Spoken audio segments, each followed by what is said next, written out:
Hello, this is Court Watch with Alex Swoyer, and I'm excited to bring you the latest episode of my podcast, where I am joined by Madison Kenyon, a college athlete fighting to keep only biological girls in women's sports. She's joined by Alliance Defending Freedom attorney Matt Sharp.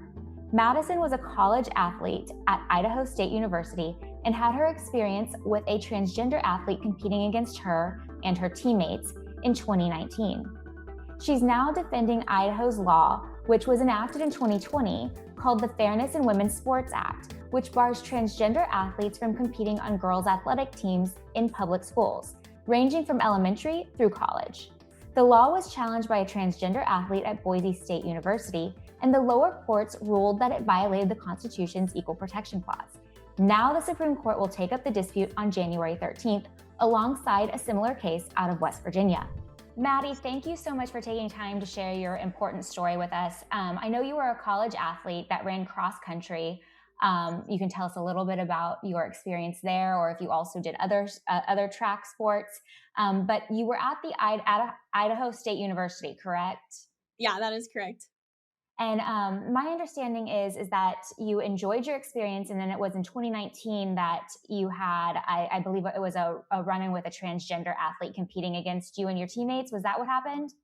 Yeah, so in 2019, I was a freshman in college. So one of my very first collegiate races in cross country was against a male athlete in the women's category of running.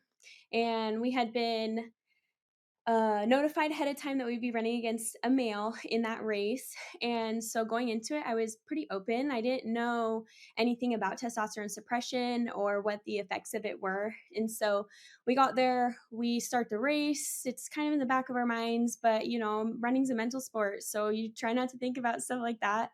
And it really hit me after the race, like seeing the podium and the awards and seeing this individual on the podium taller than everybody else, and realizing that this isn't fair, that no amount of effort or work that I put in is going to get me to the levels of a male. A male has biological advantages on women. They are faster, bigger, stronger, and that's how it's been. That's always what we've seen. That's why women compete against women, because it creates a fair playing field. It's safe, and it protects the integrity in women's sports. And so after that experience, I continued to compete against a male athlete a couple more times throughout track and cross country. And each time I was displaced and I had teammates kicked off a podium.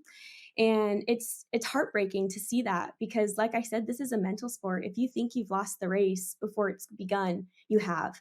And it's not for a participation trophy. We sacrifice so much to play in collegiate athletics that making competition unfair defeats the purpose of all that sacrifice. And so having all of that experience is one of the big reasons why I stood up for this issue, is to protect that fairness and competition, that integrity of women's sports for women everywhere. I know the state of Idaho ended up passing their law trying to protect women's sports. I think it was a year later after you said that you first had this experience in 2019. But the lower courts, I believe, have enjoined that, like put that on pause. Matt can jump in and correct me if I'm wrong. Yeah, you're absolutely right. It was in 2020 that Idaho passed this, immediately challenged by the ACLU and enjoined. But that's now why we're hoping the Supreme Court will reverse that and let the law go into effect. I wanted to just to finish up with Maddie real quick. I was going to ask you, how has it been speaking out on this issue over time, since you've still had to compete? You mentioned that you had to compete against a biological male a few times thereafter. What has it been like, especially now that you're on this like national platform, basically going before the Supreme Court? What has that experience been like? I have had a very fortunate experience. I've had overwhelming support. First of all, my parents, as soon as I mentioned this issue, they were all about supporting me and joining the lawsuit. I've received a little bit of backlash, I won't lie, from mostly social media messages. But other than that, it's been just a lot of overwhelming support. I feel very fortunate in that. I know that's not everyone's experience. And so it helps me know that there are so many more people out there supporting us. And there's a lot of people on this side of the issue. It's kind of a common sense issue, for as long as we know, women and men have been different, and we created Title IX 50 years ago in order to give women equal opportunity.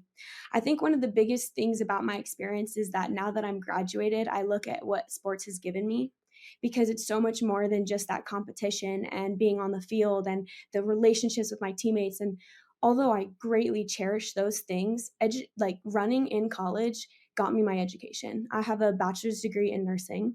I work as an RN in an emergency department, and I love my job. I learn every day. I get to help in my community in ways that I never would be able to. The sick, the poor, the afflicted.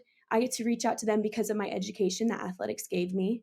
I have an education that I can then raise educated kids with, because I want to be a mom one day. And so now that I'm graduated, I look and see educate what sports has given me and why this is so important to preserve these opportunities for women, because we didn't have that before Title IX. And so in order to preserve that for women, that they can get an education, that they can get a career, that they can raise an educated family and pave a path to a future, it is so important that women compete against women, that women's sports are fair, and we save these opportunities for them. And I think what you're doing is so brave. It's so important, hopefully with your voice. And also, if the Idaho law is upheld, that paves way for other female athletes in other states to be able to have that same protection that you all do, hopefully with this case moving forward. It just, as you said, seems mostly like a common sense issue. But in terms of getting a little bit more to the legal side, Matt, I wanted to ask you, what do you think the goal during oral arguments with the justices is coming up next month? Is there a certain, focus that you hope you see, or types of questions that you hope are asked?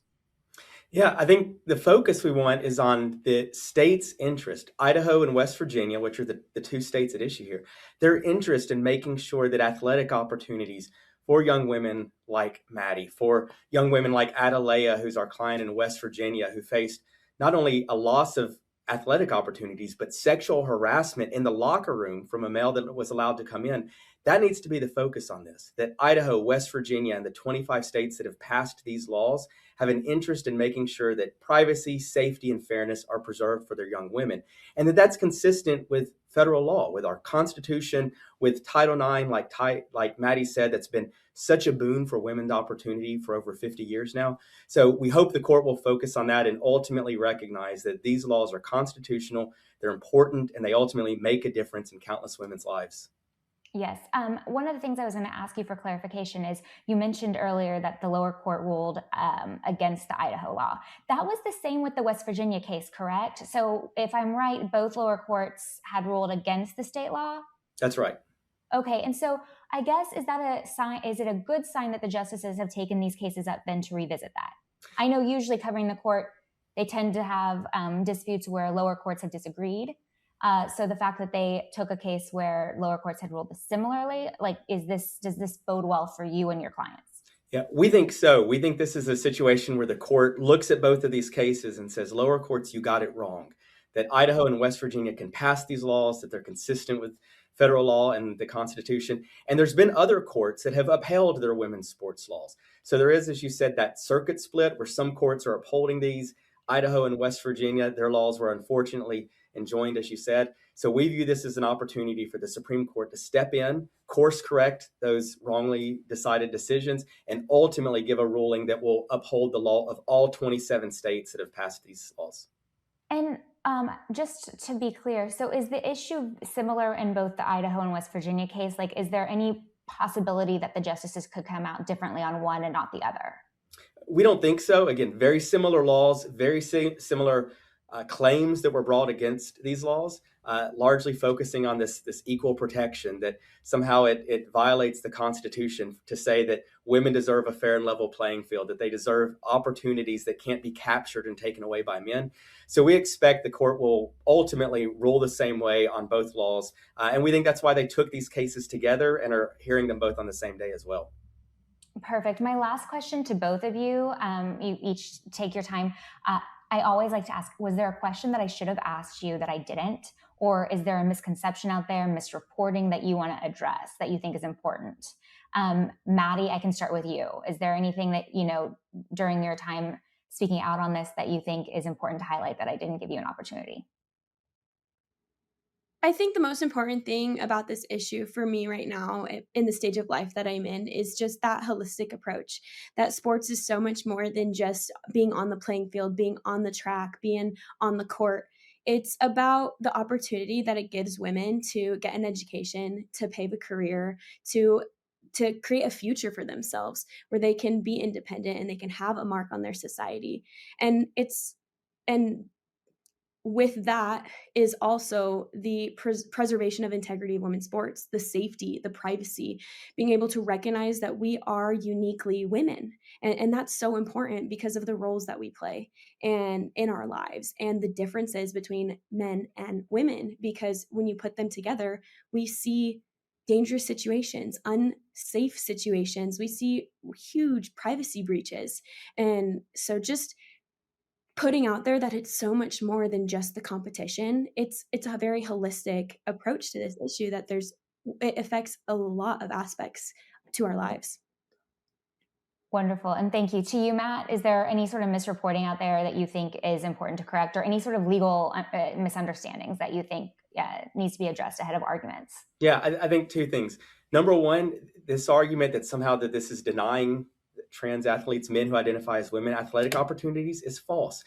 What these laws answer is, where is it most fair for individuals to play sports? And for all of human history, we've recognized that preserving women's sports creates more opportunities. That's unfair to allow men into those.